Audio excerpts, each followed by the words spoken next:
안녕하세요. 대단히 반갑습니다. 20세기 예술의 방향과 모험 6기. 현대예술은 모든 특징을 몇 가지 경향 내지 주장으로 묶어서 어떤 정신적 기반을 찾아낸다는 작업은 쉽지 않다. 왜냐하면 현대예술이라고 우리가 막연하게 부르는 것 가운데는 표현 재료와 방법이 다른 여러가지 장르가 섞여 있어서 그것들을 묶어서 몇 개의 뚜렷한 방향이나 양식으로 통일한다는 것 자체가 무리일 뿐 아니라 도대체 현대라는 것의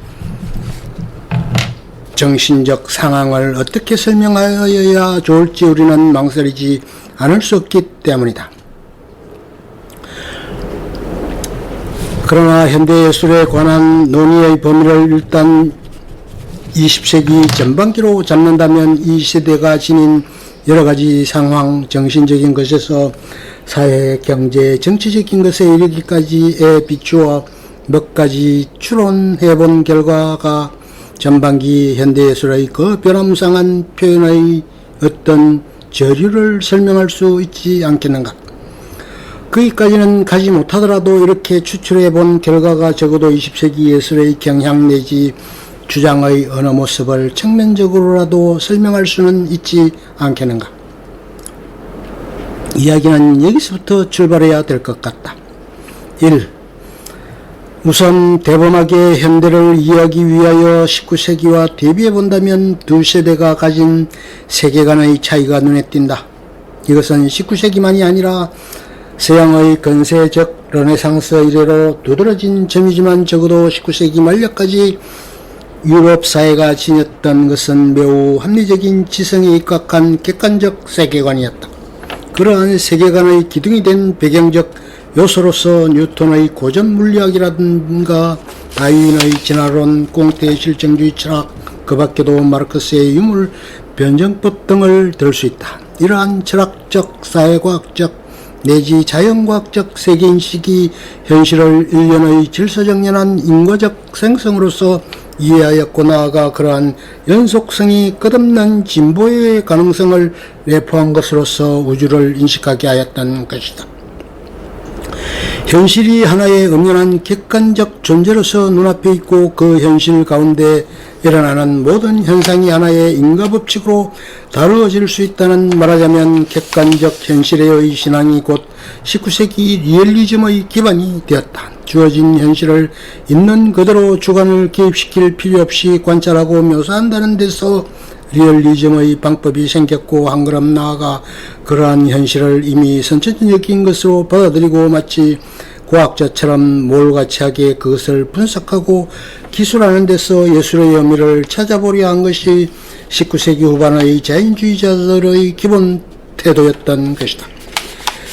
이러한 태도는 좁은 의미에서 리얼리즘이나 자연주의 문인 소설가들 뿐만 아니라 회화에서 인상파까지 포함한 19세기 예술가들의 기본적인 입장이라 볼 수 있다.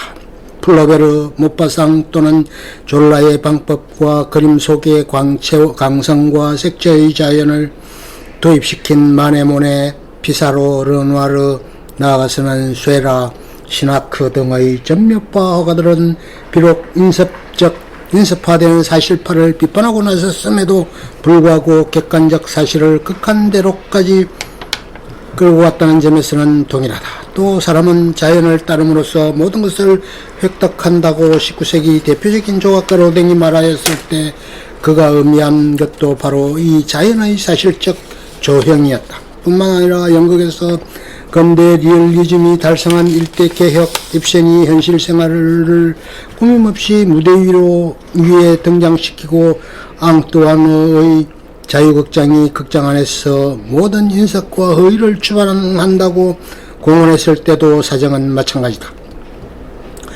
그 주류인 스타니스랍스키의 모스크바 예술자가 무대 위에다 현실을 완벽하게 올려놓으려고 지나치게 꼼꼼할 정도로 노력하였을 때의 현실도 또한 이러한 외면적 객관적 현실이었음을 우리는 부정할 수 없다. 현대의 뚜렷한 특징을 찾자면 우선 이 점에서부터 시작해야겠다. 다시 말하면 외면적, 객관적, 현실이 리얼리티의 전부이기는커녕 중요한 일부도 아니라고 반성하는 데서부터 시작하여 현실이 유기적 인과법칙에 홀가분하게 지배당하기에는 지나치게 괴물스러운 존재라는 인식과 세계가 내일이라도 행복스러운 유토피아를 이룰 것이라는 낙천적 진보주의에 대한 거센 반발로서 현대예술은 그 첫걸음을 내디뎠던 것이다. 이러한 인식 바탕 내지 반발은 물론 하루아침에 이루어진 것도 아니고 현대예술 전체를 모조리 물들이는 현상도 아니다. 20세기에 들어와 새로운 예술의 운동이 사람의 눈을 현혹시킬 정도로 잇따라 일어나고 그것이 제각기 특색 있는 깃발을 휘날리고 남과의 차별성을 과시한다 손치더라도 새로운 것의 태동은 이미 전세기 말부터 움던 것이요 또 현대예술이라 해서 전통과의 단절이 깎아 세우듯 두드러진 것은 물론 아니다. 그러나 예술의 전인은 언제나 내일의 기상에 예민한 촉수를 갖고 있어 합리성의 일반적 신앙이 시대의 변천에 그 역할 도리 없이 반성을 강요당하자 가장 먼저 새로운 것의 표현을 모색하기에 이르렀다. 20세기 초의 예술가들은 지금까지 의심할 바 없는 리얼리티로서 받아들였던 저 일상적인 현실이 사실은 지극히 피상적인 허상에 지나지 않고 그것을 넘어서 또 그 속에 차원을 달리하는 허망과 불안의 심년이 인간 존재의 새로운 국면을 전개시키고 있음을 발견하였다.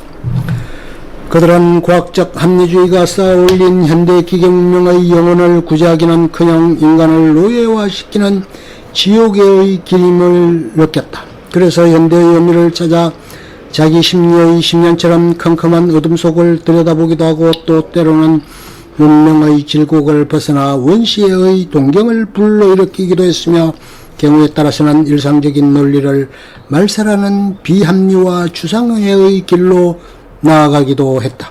현대의 지우는 20세기에 들어서자마자 예술의 동산에 찬란한 그러나 매우 질 수 없는 꽃을 만발하게 하였던 것이다. 이 사람들은 현대의 징후의 하나로서 근대적 자아의 해체를 든다. 낙천적 진보의 꿈이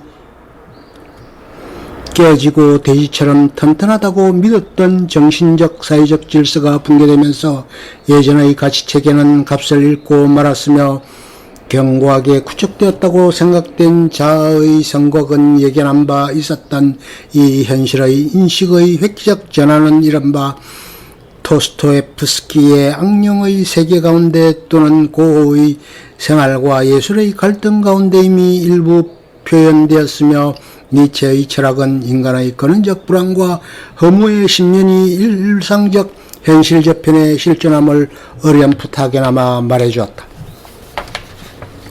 리얼리즘이 생의 유기적 과정을 무조건 믿고 들어가는 긍정적 태도라고 할 것 같으면 허버트 리드의 말처럼 추상주의는 허무의 심연에 직면한 인간의 반항이요 유기적 원리를 거부하면서 그러한 상황 가운데서도 인간 창조의 자유를 긍정하는 바 불안의 표현이라는 점에서 그 배후에 이러한 사상적 연관을 찾아볼 수 있는 것이다.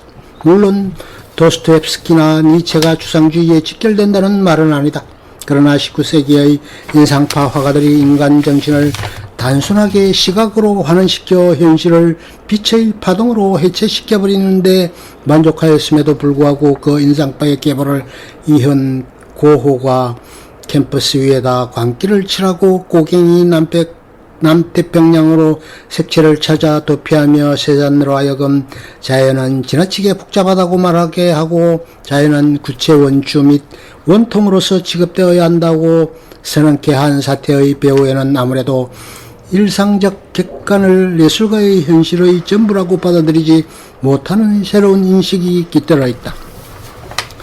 세잔너의 경우나 비평가의 말처럼 그의 신경구조가 아니라 자신의 작품의 의도로서 자신의 불안과 고독이 본질적으로 설명되는 것일 따름이다. 이제는 통설이 된 20세기 미술의 계보에 따르면 세잔너에서 그의 의도와 관계가 있든 없든 입체파 내지 추상주의가 생겼고 고호에서 야수파 또는 표현파의 원류가 시작되고 고갱이 장식적 구성주의의 조상이 되었다고 한다. 필자는 이에 대한 대해 논할 자격이 없으나 이러한 현대를 특색짓는 가지가지 유파가 그 표면상의 어수선함에도 불구하고 전체의 경향으로 보아 뚜렷한 한 개의 공통 특성을 지닌다는 사실은 말할 수 있을 것 같다. 그것은 한마디로 말하면 19세기까지는 저현대주의라 할 것이며 그것은 곧 근대적 자아의 해체에서 말미암은 것이라는 사실이다. 우리는 흔히 고전주의라든가 낭만주의 또는 사실주의라는 유파적 개념을 시대의 주된 사조로 규정지어서 예술사의 흐름을 설명하는 일이 많다. 아울러 현대예술의 다양성의 바탕을 이루는 기성 전통에 대한 반역을 주목할 만하다. 그 반발이 근대적 자아의 해체라는 정신상황으로서 일부는 설명될 것이라는 점은 앞서 말한 바 있다. 또 그와 관련하여 기존의 가치체계에 대한 불신이라든가 나아가 낙천적 진보의 믿음에 대한 반발도 작용하고 있다고 말하였다. 이러한 일련의 현상은 20세기에 들어와 그 정치, 경제적 추세 그 가운데 무엇보다도 두 차례의 세계대전이 가장 큰 요소이다. 와 이데올로기의 충돌을 내포한 음악한 정신의 기상도로 말미암아 한층 더 심각한 양상을 보여주게 되었다. 이 혼란스러운 다양한 뒤에 숨어있는 원동력은 무엇일까? 3. 현대예술의 정신적 바탕을 형성해준 요인 가운데 가장 중요한 하나로서 우리는 프로이트의 심청심리학을 들지 않을 수 없다. 종래에도 예술가의 직관을 통하여 막연하게나마 파악된 바 있었던 인간의식의 어렴풋한 분야가 이 정신분석학적 방법으로 말미암아 비로소 드러나게 되었을 때 의학자나 심리학자 못지않게 예술가에게도 그 끼친 바 영향은 심각하였다. 프로이트의 연구는 원래 임상의학적인 것에서 출발하였지만 억압된 인간 심리의 밑바닥을 일일이 헤쳐가면서 거기서 이른바 검열에 걸려 억압된 본능적 욕망을 밝혀냄으로써 19세기 인간관의 근본적 수정을 가하기에 이르렀다. 정신 분석학이 무의식 세계의 이름 지을 수 없는 불안과 원망, 욕구와 갈등을 구체적으로 설명해 주게 됨으로써 인간의 내적 심청에 대한 새롭고 넓은 시야가 열렸다. 그리하여 인간이라는 괴물의 정체가 더 잘 설명될 만하게 되었을 뿐만 아니라 동시에 더욱더 신비스럽기 짝이 없는 것으로 나타나게 되었다. 이러한 새로운 세계가 눈앞에 열림으로써 예술가는 자신의 감수성과 통찰력을 구사하여 프로이트가 발견한 마음의 비밀을 자기들 나름대로 또한 찾아내고 표현하기에 이른 것이다. 1차 대전 후에 새로운 심리주의 작가들은 이 방법을 빌려서 이른바 의식의 흐름의 문학을 만들어냈다. 즉 현실을 정적인 것으로서가 아니라 유동적인 것으로 이해함으로써 종래의 평면적인 묘사 방법을 탈피하기에 이른 것이다. 문학은 물론 미술 영역에까지 가장 현대적인 주장의 하나로 지목될 수 있는 초현실주의도 심청심리학의 영향 아래 생겨났다. 그것이 주장한 바는 조화나 비례, 리듬 같은 19세기적 밝음 세계의 미학 원리를 배제하고 그 대신 무의식 세계에서 자동적으로 나타나는 갖가지 형상을 통하여 자연스러운 미적 효과를 얻자는 데 있다. 초현실주의는 모든 수단을 다하여 사고의 자연스러운 움직임을 나타내고자 한다. 이성에 의한 일체의 통제와 심리적 윤리성과 선입견 없이 생각하고 그 생각한 것을 적을 따름이라고 그들은 주장한다. 현실적 의식의 구속을 벗어나 자유, 연상 또는 꿈이나 환상 같은 비합리성의 세계를 표현하기 위해 초현실적 차원으로 대상을 옮기는 것이 그들의 방법이다. 그러니까 현존의 질서를 파괴하는 길로 흐르는 것은 필연이며 기존의 가치를 정오와 모멸의 대상으로밖에 보지 않게 된다.